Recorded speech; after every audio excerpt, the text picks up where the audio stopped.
Todo lo que está en Dios, como conocido por Él, es su mismo vivir y su vida. Y por esta razón, como todo lo que ha sido hecho por Dios está en Él mismo de esta manera, dedúcese que todas las cosas son en Él su vida divina. Es muy difícil hacer una síntesis de quién es Tomás, tan solo si tenemos en cuenta que publicó en 21 años 10.530 artículos.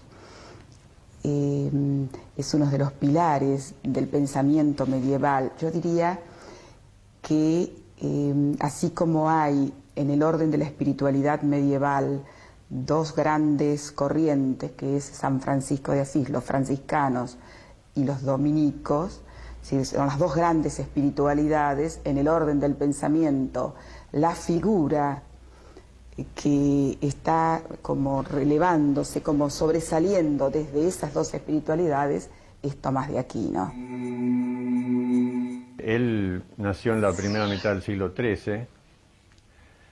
Desde el punto de vista de la configuración, digamos, europea, es un momento importante porque es la crisis, digamos, de la sociedad feudal y el nacimiento, digamos así, de la nueva Europa, la Europa de las ciudades, digamos, la Europa urbana. Entonces, Tomás nace en el seno de una familia noble. Los padres, o el padre, digamos, pertenecía a la dinastía de los Aquino, del sur de Italia, y la madre era una señora de origen alemán. El caso es que también, como costumbres de la época, algunos de sus hijos se los ponía en determinadas abadías o lugares para que también hacer sus alianzas religiosas. A Tomás, a los 5 años, entonces lo mandan, después de otro hermano que fracasó en su intento, lo manda, parece el padre, a la abadía de Montecassino, por supuesto, para que se integrase con los monjes benedictinos, esta era una abadía benedictina, y llegase a ser abad. De chico se mostró enseguida como una persona de carácter muy austero, más bien silencioso, muy piadoso y también muy inclinado a la vida intelectual. En Montecassino, Tomás permaneció durante 9 años. En 1239 fue a la Universidad de Nápoles para continuar sus estudios. Dedicó sus esfuerzos a profundizar sus conocimientos de filosofía y conoció a algunos religiosos de la Orden de Predicadores Mendicantes fundada por Santo Domingo de Guzmán. Tomás decidió ingresar en ella, pese a comprender que su familia, que esperaba que hiciera carrera en la jerarquía eclesiástica, no podría estar de acuerdo con tal decisión. En Nápoles, además de proseguir sus estudios, conoce a la Orden de los Dominicos. En realidad, esta orden religiosa, se llama Orden de Predicadores, había sido fundada no mucho tiempo antes por Santo Domingo de Guzmán, con el carisma propio de dedicarse al estudio, a la vida intelectual. Y entonces Santo Tomás encuentra ahí que era su camino, que era su vocación. Vida religiosa, pero al mismo tiempo vida intelectual, vida de estudio. Entonces decide entrar en la orden. Pero encuentra gran resistencia de su familia. Su padre había fallecido poco antes, pero su madre no quiere saber nada, sobre todo no quiere que entre en una orden mendicante, porque era una orden donde se hacía voto de pobreza y se cumplía estrictamente eso. Y sí, hubo bastantes intentos por parte de la familia de desalentar esa vocación de Tomás por ingresar a la Orden de los Dominicos. Pero con todo, Tomás consiguió lo que quería, o sea, finalmente consiguió entrar a la Orden de los Predicadores y así estuvo en esa orden hasta el momento de su muerte. Tomás de Aquino fue admitido como novicio en la orden a los 18 años, pocos días después de la muerte de su padre. Su madre, no dispuesta a permitir que su hijo renunciara a un futuro prestigioso para la familia, envió a sus hermanos a secuestrarlo y llevarlo a la fortaleza de Rocaseca, donde permaneció desde 1244 hasta fines de 1245. Finalmente, con la complicidad de sus hermanas, Tomás logró huir, descolgándose por la noche desde la ventana de sus habitaciones con una suerte de soga formada por sábanas y cortinas anudadas. Con su director espiritual, Fray Juan de San Julián, se dirigió a Nápoles. Luego de completar su noviciado, Tomás fue enviado a Colonia para estudiar teología con el maestro Alberto Magno. Permaneció allí entre 1248 y 1251 como discípulo y luego, una vez ordenado sacerdote, hasta 1252 como maestro. Debido a la fama de Alberto, Tomás acudió allí para estudiar con este famoso dominico, un hombre ya consagrado intelectualmente, que se había caracterizado por, a pesar de ser monje, digamos así, por su recepción favorable de las obras de Aristóteles. Termina su formación, se ordena ahí, lo hacen sacerdote, ¿no? Y después lo mandan a París porque había un lugar libre de profesor de bachiller bíblico, ese era el primer título, en la cátedra de extranjeros que tenían los dominicos. Esa cátedra de extranjeros llega ahí, pero claro, él tenía 26 años en ese tiempo, en el 52, a fines del 52 fue eso. Con 26 años no lo quieren admitir porque era demasiado joven, ¿no? En París, los dominicos tenían 2 cátedras y los franciscanos solo una. El resto de las cátedras estaba a cargo de maestros seglares, que fueron cada vez más hostiles respecto de los mendicantes. Por un lado, consideraban censurable que un maestro saliera a mendigar. Por otro lado, recelaban que las clases de dominicos y franciscanos fueran las más concurridas. Los disturbios llegaron a ser muy violentos y el Papa se vio obligado a intervenir. Tomás fue designado en esa oportunidad para defender la posición de su orden. Mientras tanto, encontró tiempo para escribir varias obras, entre ellas la primera parte de Summa contra Gentiles, que comenzó a redactar en 1256. La Summa contra Gentiles se la encarga un dominico amigo de él, preocupado por los moros en España. Se dice que es Raimundo que fue santo después, en Raimundo, que muere en el 75, de Peñafort. La Summa contra Gentiles no estaba dirigida a los alumnos de teología, sino a aquellos que en diálogos con los gentiles tenían una intención de discusión, de charla, de diálogo respecto de las verdades de fe. Características que luego diferenciarían esta obra del trabajo más conocido de Tomás, Summa Teológica. La diferencia entre la Summa contra Gentiles y la Summa Teológica reside fundamentalmente en el carácter más filosófico de la Summa contra Gentiles. Esta Summa contra Gentiles es una suma dirigida a un público cristiano, sino precisamente a un público gentil, a un público pagano. Y ahí el título, Summa contra Gentiles.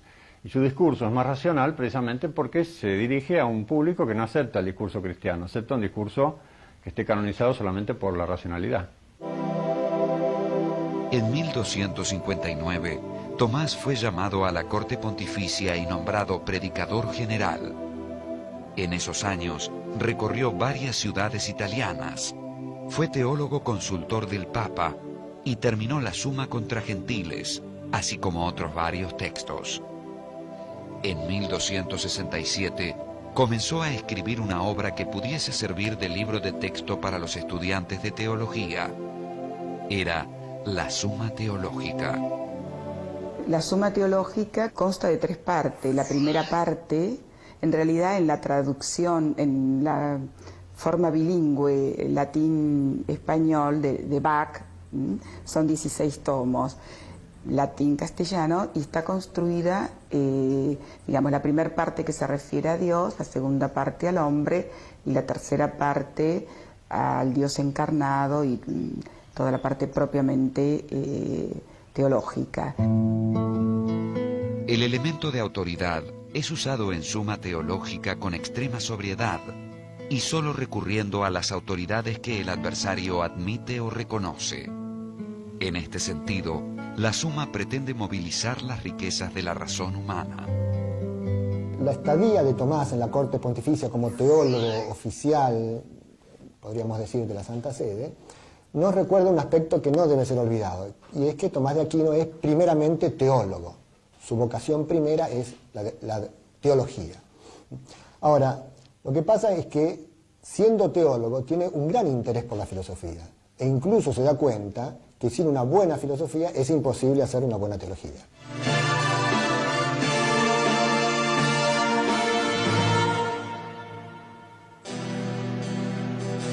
En 1269, el general de la Orden volvió a enviar a Tomás a París para que se hiciese cargo de la cátedra para extranjeros en la universidad. La situación era crítica, porque, por un lado, los maestros seculares habían recrudecido nuevamente sus actitudes para con los mendicantes, y, por otro lado, los averroístas latinos, así llamados por derivar su conocimiento de Aristóteles a partir del comentarista musulmán Averroes, presentaban un aristotelismo demasiado radical.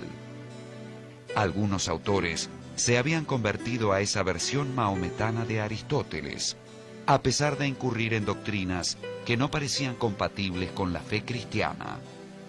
Esto suponía el riesgo de que el aristotelismo fuese condenado por la Iglesia como contrario a la fe. Esta recepción de textos aristotélicos, esto tiene que ver directamente con el encuentro de Alberto con Tomás, motivó diversas reacciones, porque muchas veces Aristóteles sostenía tesis que no se compadecían, digamos así, con lo que podríamos llamar la visión cristiana del mundo. En las tesis aristotélicas, nada se decía de un fin sobrenatural, ni de la condición de pecadores de los hombres, que hace que necesiten la ayuda divina para no caer en las tentaciones que los amenazan. El pensamiento griego tiene la sistematicidad innegable de un Platón y de un Aristóteles, incluso la vitalidad de la tragedia griega, la verdad que aporta todo el mundo trágico griego, y toda la cultura presocrática. Pero el judeocristianismo aporta ese aire fresco que es para el hombre el poder liberar la mirada mirando al cielo como lugar de Dios, y además ese Dios que entra a la historia en un Dios encarnado, que es Cristo. Entonces, ¿cuál es la tarea ingente, enorme de Santo Tomás? Y bueno, justamente el haber recogido esas dos tradiciones y haberle dado forma en el pensamiento. Para recuperar el sentido original de la filosofía aristotélica y depurarla de las interpretaciones musulmanas, Tomás encargó al dominico Guillermo de Moerbeke, importante helenista, que tradujera del griego los libros de Aristóteles. Tuvo la precaución de trabajar sobre estas versiones directas y no sobre las de Averroes. Así, le fue más fácil conciliar al filósofo griego con el pensamiento cristiano. El esquema de Tomás es que hay como una especie de intermediación. Nosotros accedemos al conocimiento a través de imágenes, digamos así. Imágenes que traemos de los objetos. Son imágenes empíricas en realidad, que son transformadas por el intelecto agente en conceptos metafísicos. O sea que en esto prácticamente Tomás es casi tributario de la tradición aristotélica. Yo no sé si Tomás, digamos, ha enriquecido o ha modificado demasiado esta concepción gnoseológica aristotélica. Lo importante sí es que la concepción del conocimiento de Tomás está, digamos, enraizada en esta tradición, y sobre todo en la tradición que sostiene que para que haya conocimiento en el orden de lo humano, es necesario que ese conocimiento comience siempre por la percepción sensible. Lo más importante de rescatar en la teoría del conocimiento es la antropología que está detrás, es la visión del hombre. Es esa imagen del hombre en donde el alma espiritual, en donde el espíritu encarna echa raíces en el cuerpo. Entonces, con el supuesto de un hombre concebido en lo que técnicamente se llama como una unidad substancial, pero quiere decir, en un lenguaje más llano, es el alma que anima al hombre, el espíritu, que ha echado raíces, como las raíces de un árbol, que echa raíces en el cuerpo. En el caso de la unidad del hombre, para Tomás, el hombre es una unidad sustancial, es una sustancia. No es un alma que se une a un cuerpo, como sostenían los platónicos o la tradición neoplatónica. Para Tomás, el hombre es un unicum, digamos así, una unidad sustancial. Y bueno, esa idea de la unidad sustancial del hombre, Tomás la toma de Aristóteles. Allí hay un punto concreto de conciliación del aristotelismo con el cristianismo. No faltaban quienes veían a Aristóteles como un pagano y a su estudio como algo peligroso para la teología cristiana.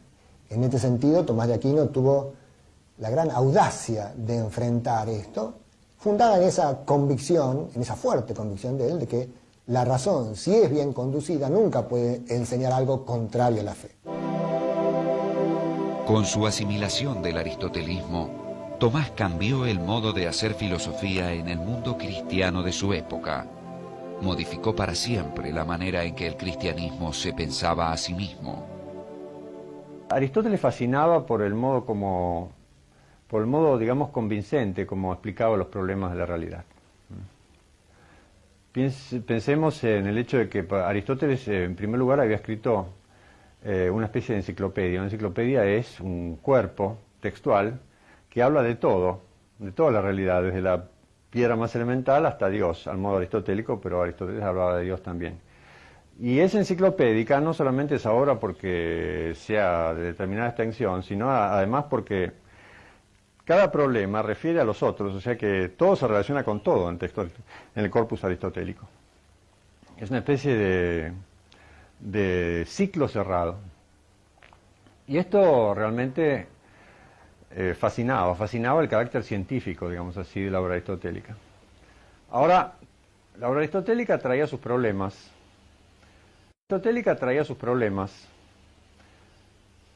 Y los problemas precisamente movieron a un gran grupo de intelectuales, sobre todo teólogos, a rechazar el corpus aristotélico. Y Tomás tuvo la inteligencia precisamente de aceptarlo, o sea, de utilizar el corpus aristotélico en aquello en que el corpus era utilizable a efectos de expresar, digamos, no todo el espectro de la religión cristiana, pero una gran parte del espectro de la religión cristiana. Por ejemplo, digamos, el problema de la existencia de Dios, para Tomás en gran parte está demostrado a partir de las relaciones de causalidad, digamos así, que toma Aristóteles.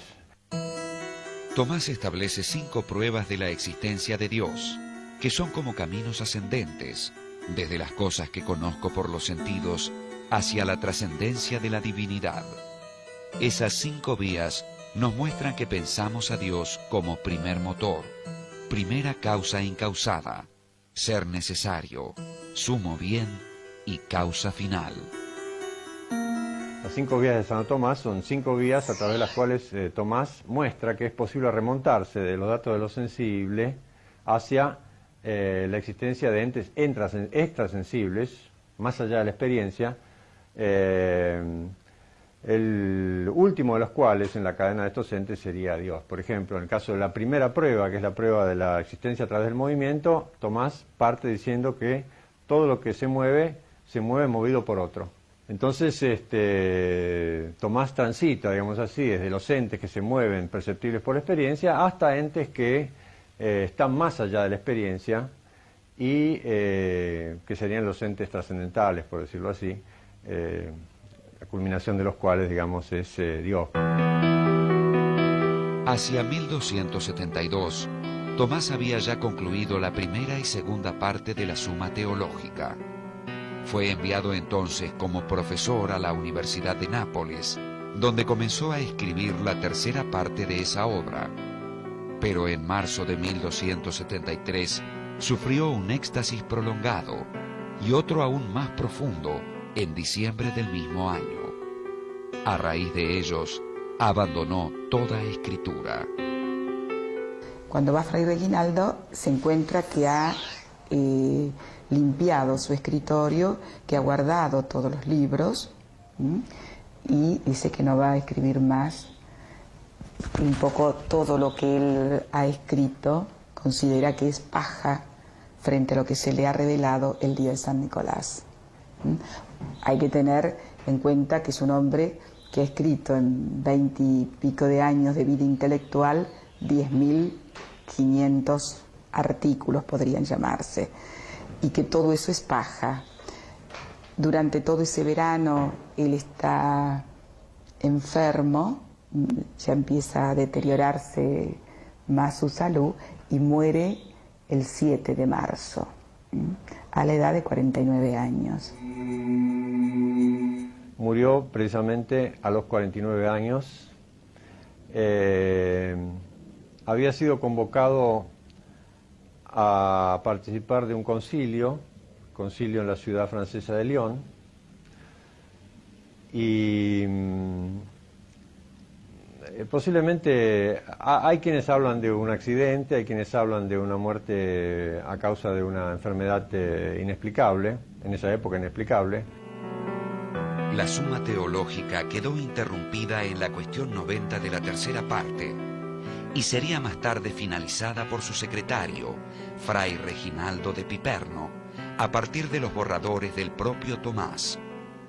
Hoy podemos decir que es un monumento ineludible de la historia del pensamiento occidental. De hecho, ha sido declarado el filósofo, o la filosofía oficial de la Iglesia en algún momento. Y no solamente eso, cuando fue proclamado santo, precisamente en el siglo siguiente, por el Papa Juan XXII, Juan XXII lo declaró santo. Ustedes saben que para declarar santo a un cristiano, uno de los requisitos que se exigen es probar que ese cristiano ha hecho milagros. Pero en el caso de Tomás no había ningún milagro probable. Entonces el Papa dijo que cada artículo de la Suma Teológica era un milagro, y eso ya merecía la canonización de Tomás. Esa fecha, el 7 de marzo, fue tomada entonces como fecha de la celebración de Santo Tomás como santo de la Iglesia. Pero en el Concilio Vaticano II, una serie de reformas litúrgicas, incluyó también el cambio de esta fecha, dado que caía muchas veces en época de Cuaresma, se la anticipó y ahora se celebra el 28 de enero. Santo Tomás es verdaderamente la cima, la cumbre del pensamiento medieval, y su obra, la que más conocemos todos nosotros, la Suma Teológica, es la expresión objetiva de esa forma de pensar.